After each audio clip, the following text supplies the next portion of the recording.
Assalamualaikum warahmatullahi wabarakatuh.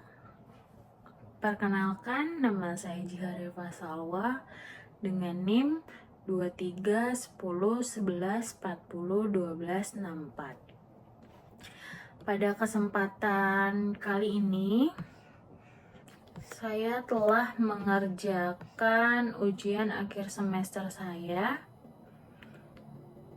dengan dataset yaitu tentang fake news decision menggunakan machine learning. Selanjutnya saya akan menjelaskan tentang apa sih itu fake news decision menggunakan machine learning. Jadi, fake news atau berita palsu adalah informasi atau berita yang tidak benar dan sengaja dibuat untuk menyesatkan pembacanya. Biasanya, fake news atau berita palsu itu bersifat provokatif, mengandung emosi berlebihan, tidak memiliki sumber yang jelas, dan fake news dapat berdampak negatif bagi masyarakat. Saat ini penyebaran berita palsu atau fake sangat cepat, terutama melalui media sosial dan platform digital. Banyak masyarakat yang sulit membedakan antara berita yang benar dan mana yang palsu. Oleh karena itu, diperlukan sebuah sistem otomatis yang dapat membantu mengklasifikasikan berita asli dan palsu untuk menggunakan machine learning tersebut. Dan machine learning itu apa sih? Machine learning adalah cabang dari kecerdasan buatan yang memungkinkan komputer belajar dari data tanpa diprogram secara eksplisit. Dalam penelitian ini, machine learning digunakan untuk mempelajari pola teks berita, mengklasifikasikan berita menjadi real or fake.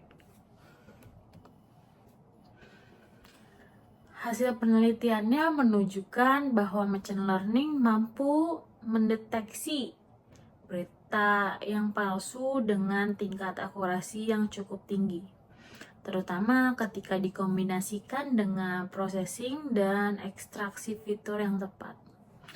Metode TF-IDF terbukti efektif dalam mempresentasikan teks berita tersebut.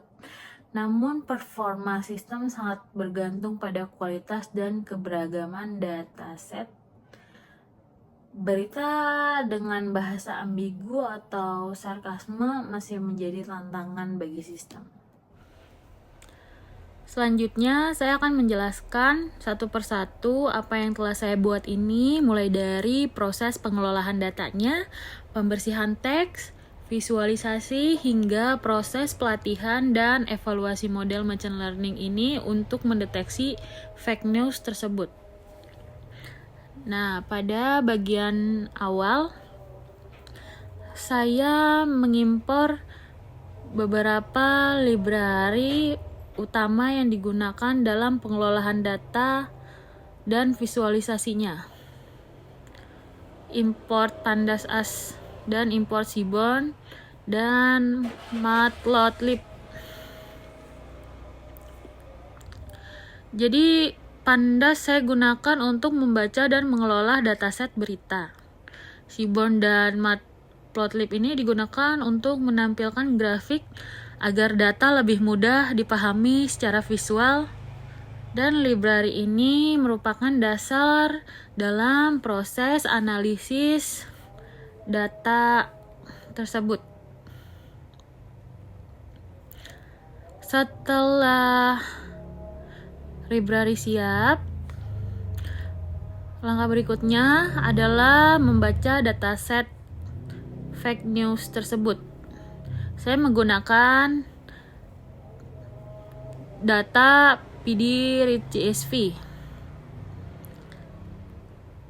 Dataset dibaca dalam bentuk tabel menggunakan Pandas.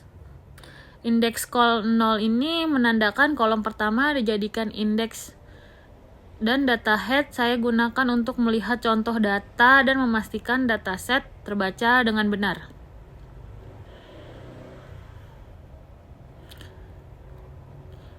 Jadi ini gambarannya.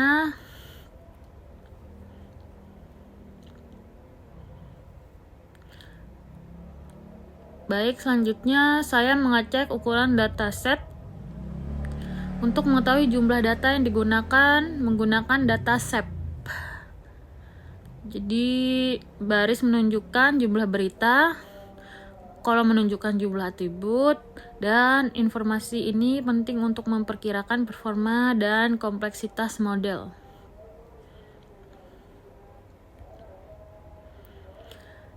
Pada tahap ini, saya menghapus beberapa kolom yang tidak digunakan dalam analisis, yaitu di sini ada title, subject, dan date.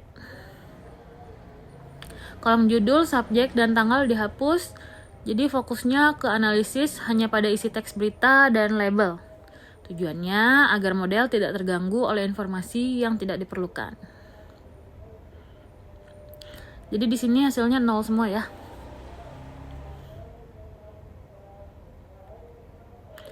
Data is null sum ini juga data kosong bisa menyebabkan error atau menurunkan akurasi model.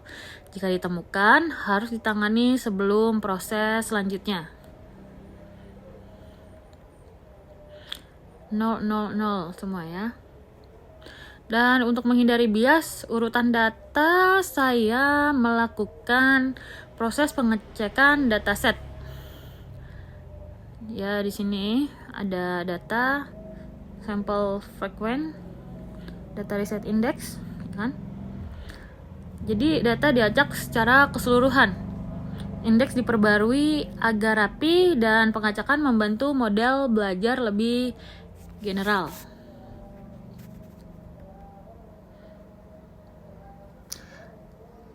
Ini labelnya.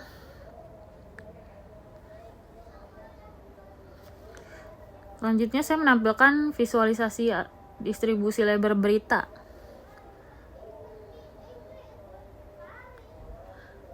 Grafik ini menunjukkan perbandingan jumlah berita real dan fake-nya bertujuan untuk melihat apakah dataset seimbang atau tidak. Dataset seimbang akan menghasilkan model yang lebih adil. Pada tahap berikutnya, saya mengimpor library yang digunakan khusus untuk pengelolaan teks. Ya, di sini array itu digunakan untuk menghapus karakter yang tidak penting. NLTK digunakan untuk pemrosesan bahasa alami. Stop words itu berfungsi untuk menghapus kata umum, dan TKDM import itu menampilkan progres saat pemrosesan teks.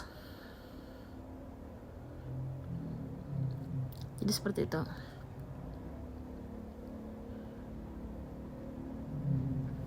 Ini untuk TKDM ya, untuk menampilkan progres saat pemrosesan teks.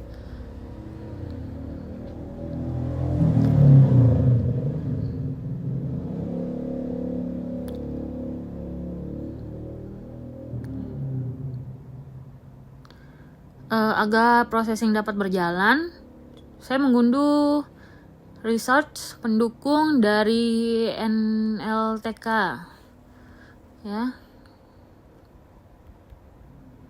Jadi itu resource ini diperlukan untuk tokenisasi dan penghapusan stop word.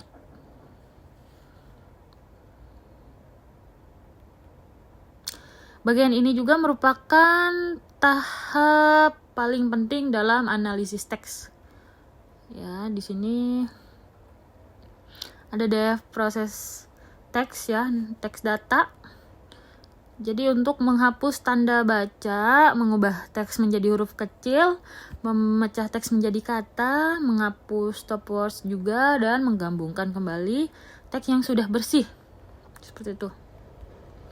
Processing bertujuan untuk mengurangi noise dan meningkatkan akurasi model.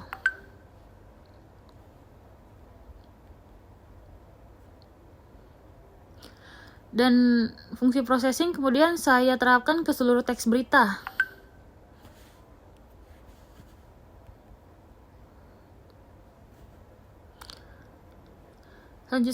Selanjutnya saya menampilkan word cloud untuk berita asli.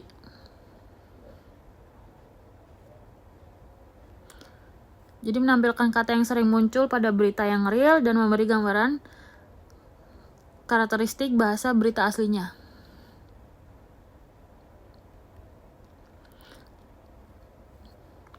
Kemudian saya menampilkan workload untuk berita palsunya.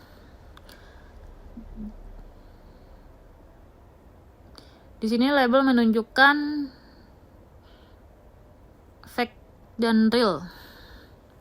Jadi untuk berita aslinya itu menampilkan kata yang sering muncul. Dan untuk yang palsunya itu cenderung lebih provokatif dan membantu memahami perbedaan bahasa palsunya.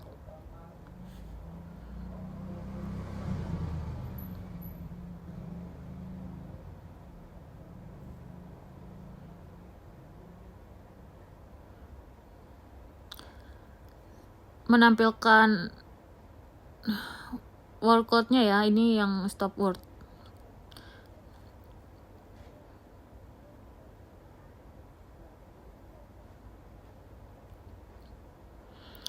Ada train text split.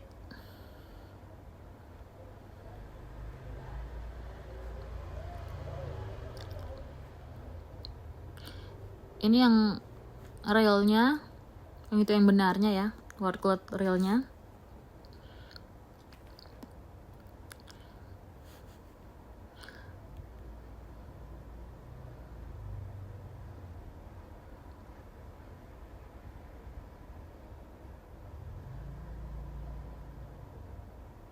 Dan ini untuk yang palsunya ya, kata muncul cenderung lebih provokatif yang tadi saya bilang.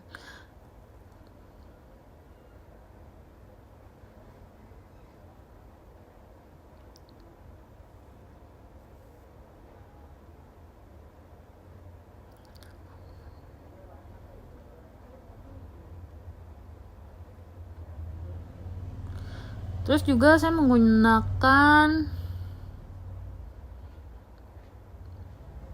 TF-IDF ya, TF-IDF Vectorization karena model tidak bisa membaca teks.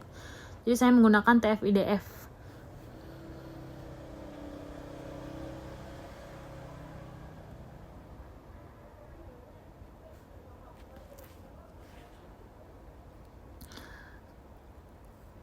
TF-IDF itu mengubah teks menjadi angka, memberi bobot penting pada kata tertentu, dan mengurangi pengaruh kata umum.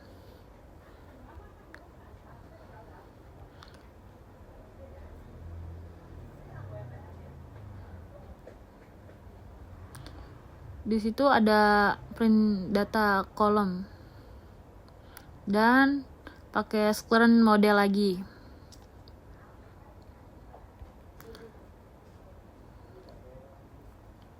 Dan saya menggunakan model pertama yang saya gunakan adalah logistic regression.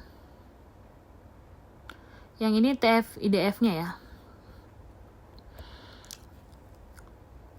Ini untuk mengubah teks menjadi angka dan memberi bobot penting. Jadi untuk mengurangi pengaruh kata umum.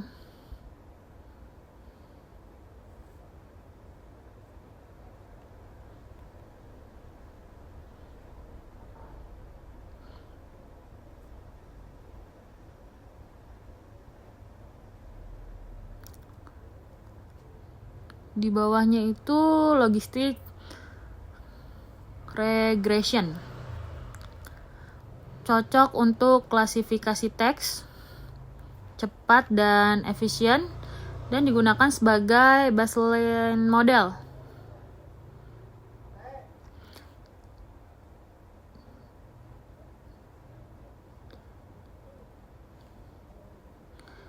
Dan kemudian model kedua yang saya gunakan decision tree. Decision tree itu berbasis aturan dan mudah diinterpretasikan. Kedalaman dibatasi untuk mencegah overfitting.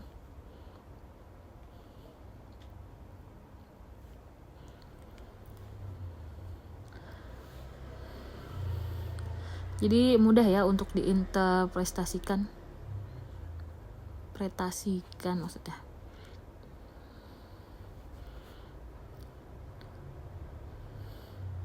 Dan terakhir adalah evaluasi model.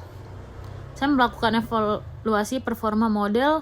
Jadi di situ ada akurasi, confusion metric, ya, dan classification reportnya. Evaluasi ini memastikan model bekerja dengan baik.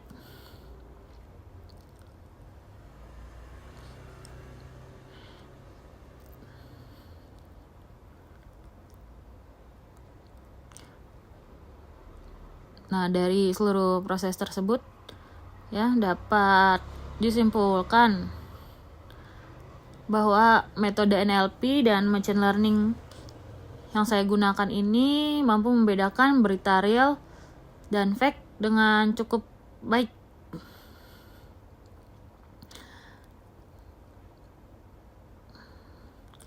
Jadi proses analisis dan klasifikasi fake news ini menggunakan pendekatan natural processing dan machine learning dapat dilakukan secara efektif. Tahapan processing teks seperti penghapusan tanda baca, pengubahan huruf menjadi lowercase, serta penghapusan stop words terbukti sangat penting karena mampu mengurangi noise pada data dan meningkatkan kualitas informasi yang diproses oleh model. Visualisasi menggunakan word cloud juga membantu dalam memahami perbedaan bahasa antara berita real dan fake, di mana berita palsu cenderung menggunakan kata-kata yang lebih provokatif dan sensasional. Penggunaan metode tadi yang saya jelaskan, TF-IDF, factorization, berhasil mengubah data teks menjadi representasi numerik yang bermakna, sehingga dapat diproses oleh algoritma machine learning. Model logistic regression dan decision tree yang diterapkan mampu melakukan klasifikasi berita dengan tingkat akurasi yang baik, serta menunjukkan bahwa pendekatan ini layak digunakan sebagai alat bantu dalam mendeteksi berita palsu. Dengan demikian, dapat disimpulkan bahwa sistem yang dibuat sudah mampu mengenali pola bahasa pada berita dan mengklasifikasikannya ke dalam kategori real dan fake secara cukup akurat. Jadi kedepannya sistem ini masih dapat dikembangkan lebih lanjut dengan menggunakan dataset yang lebih besar mungkin ya, metode processing yang lebih baik, kompleks, serta model yang lebih efisien ya, untuk meningkatkan performa dan ke dalam sistem tersebut. Jadi sekian dari saya, kurang lebihnya mohon maaf. Saya akhiri. Wassalamualaikum warahmatullahi wabarakatuh.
Thank you.